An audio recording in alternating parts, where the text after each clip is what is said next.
Assalaamu calaykum waraxmatullaahi wabarakaatuhu. Waxaan sharxi doonaa hadduu Rabbi qadaro xigmaddii 18aad.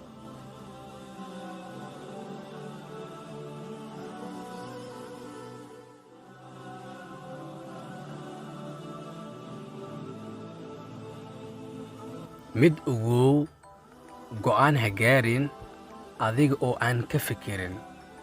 Dhalaan kasta oo dhasha horay kama ordo, dadaalkaaga mirihiisuna waa sidaa oo kale.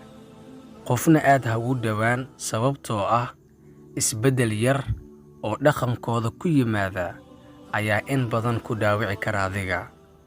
Guul kasta oo weyn waxaa ka horeeya ballamo adag. Ma beddeli kartid waxa aad tahay, keliya waxaad beddeli kartaa waxa aad qabato adiga.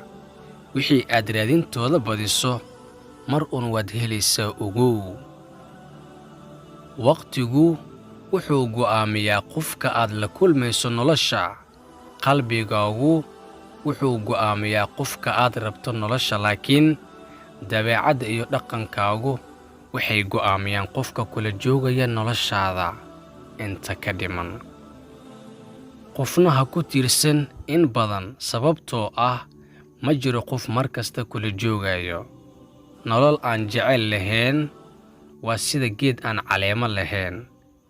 Weligaa qofna waxa ku siin in aad wax badan keliya haysatid.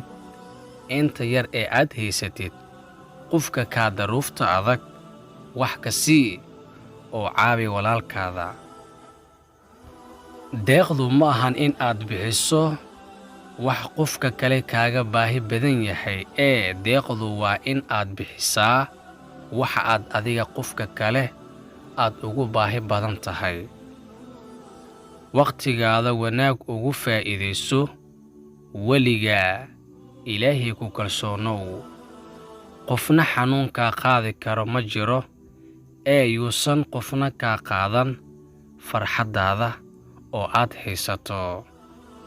Waxyaabaha qaarkood ee nolosha waa in aad aqbashaa, sababtoo ah ma lihid wax xakameyn ah. Waxyaabo kale ayaad beddeli kartaa, sababtoo ah adiga ayaa xakameynaya. Keliya waa inaad ogaataa waxa mudan in lagu dagaalamo.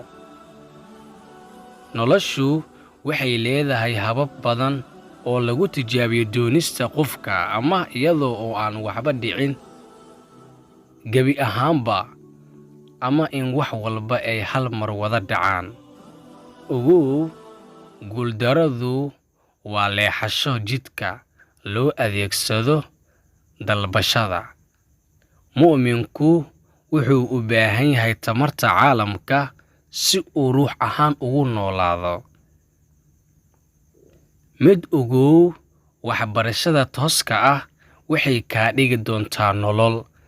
Waxbarashada ayaa kaa dhigi doonta hanti. La soco xigmaddii 19aad. Insha Allah.